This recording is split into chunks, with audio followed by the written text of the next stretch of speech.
और मैं कुछ चर्चा करना चाहता हूं कि स्वास्थ्य व्यवस्था के पोल को कोविड-19 ने खोल करके रख दिया और इससे बड़ा कोई उदाहरण नहीं हो सकता। इस सदन के एक सदस्य जो मंत्री भी रह चुके थे, मेवालाल चौधरी जी, उनका निधन कोरोना से हुआ और उनके निधन के बाद उनका पीए का बयान जो अखबार में छपी कि जब वो मुंगेर से चले और पटना आए, पटना में एक पूर्व मंत्री सिर्फ बेड के लिए दर दर भटक रहे थे और उन्हें आखिरी तौर पर किसी पटना के कलेक्टर के प्रयास से जो है पारस हॉस्पिटल में एक बेड किसी तरह मिल पाया था।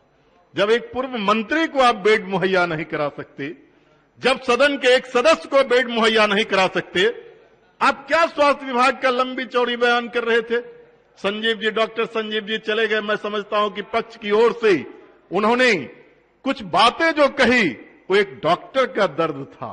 वो डॉक्टर थे, इसीलिए उन्होंने ईमानदारी से कहा कि कोविड के काल में 25,000 रुपये में गैस सिलेंडर मुझे खरीदना पड़ा। ये सत्ता पक्ष के लोगों ने कहा, ये विपक्ष ने भी कुछ बातों को कहा। आप क्या बयान कर रहे हैं? आप कहना क्या चाहते, करना क्या चाहते हैं? आप जितना अनुपूरक बयान बजट बढ़ाना है बढ़ा सकते हैं, लेकिन सच्चाई से आप मुकर नहीं सकते। मैं एक समस्तीपुर का उदाहरण देना चाहता हूं। 42 लाख की आबादी समस्तीपुर का है और सदर अस्पताल में सिर्फ 5 वेंटिलेटर और उसमें टेक्नीशियन एक, शुरू के दौर में एक टेक्नीशियन को पटना बुला लिया गया। कैसे, किसके भरोसे आप 42 लाख लोगों की आबादी का जो है स्वास्थ्य को इस कोरोना काल में किनके ऊपर आपने छोड़ दिया था? बाद के दिनों में आपने 3 दलसिंहसराय में, 3 रोसड़ा में, 3 पटोरी में आपने दिया, लेकिन टेक्नीशियन कहीं नहीं दिया। तो वेंटिलेटर देने का मतलब क्या हुआ? वेंटिलेटर सिर्फ दिखाने के लिए, वेंटिलेटर सिर्फ दिखाने के लिए, कहने के लिए। आप जो है, जो स्थिति है वो हम आपको कहना चाहते हैं। ऑक्सीजन की कमी से कहते हैं किन्हीं का मौत नहीं हुआ। मंत्री जी का भी बयान छपी थी खबर, मैं देखा था, उनका बयान आया था। क्या यह सच्चाई है कि बिहार के अंदर कोई एक व्यक्ति का मौत ऑक्सीजन की कमी से नहीं हुआ? ईमानदारी से अपने सीने पर हाथ रख करके देखिए और टटोलिए कि ऑक्सीजन की कमी से लोगों की मौत हुई कि नहीं।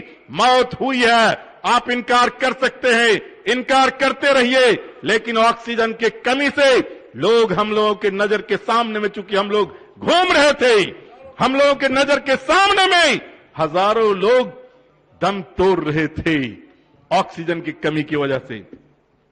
हम आपसे ये जानना चाहते हैं कि मौत का आंकड़ा आपने जो लिया वो कहां से लिया और कैसे लिया?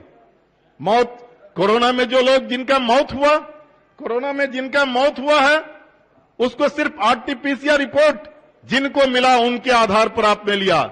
लेकिन मैं दावे के साथ कह रहा हूं कि मैं समस्तीपुर के 5 हॉस्पिटल में कोरोना के समय में मैं जा रहा था और जिनकी मौत कोरोना के वार्ड में हुआ, उनको भी आज कहते हैं कि आपका मौत कोरोना से नहीं हुआ। यही है आपकी व्यवस्था। तो आप कोरोना वार्ड में उनको भर्ती क्यों किए थे? कंक्लूड किया। अगर कोरोना वार्ड में भर्ती करके और उनकी मौत हुई, तो उन तमाम कोरोना काल में जिनकी मौत हुई, आप उनको उसमें शामिल कीजिए। मैं अंत में एक बात और कहना चाहता हूं, वैक्सीन की उपलब्धता। आप कह रहे हैं कि, बोलने दीजिए, एक आप अध्यक्ष जी हैं, महोदय हैं, वो बोलेंगे मैं बैठ जाऊंगा। मैं ऐसा नहीं हूं कि मैं बेवजह कुछ बोलता हूं। वैक्सीन की जो उपलब्धता आज सरकार ने, आज जो आपको उपलब्धता हुई है, उससे 4,000 करोड़ की पैसे की बचत हुई है। तो आपको इस अनुपूरक बजट की इसकी जरूरत क्या है? इसकी क्या जरूरत है? ये तो पैसा आपके पास में सरप्लस है और सब एमएलए का पैसा भी आपने ले लिया।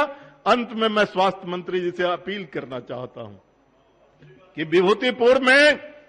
विभूतिपुर जो असेंबली का एकमात्र हॉस्पिटल है, 4 लाख की आबादी उस पर निर्भर करती है। एक महिला डॉक्टर वहां थी, उस महिला डॉक्टर को भी आपने वहां से हटा दिया। 12 साल से यह सही है कि एसकेएमसीएच में उनको आप पोस्टेड डिप्यूटेशन पर रखे हुए थे, लेकिन आज वहां एक भी महिला डॉक्टर नहीं है। पिछले दिनों एक महिला वहां जनने के लिए गई थी और बच्चा का जन्म होते ही मौत हो गया। कौन इसका जवाबदेह है? जवाबदेही किसी पर तय की जाएगी?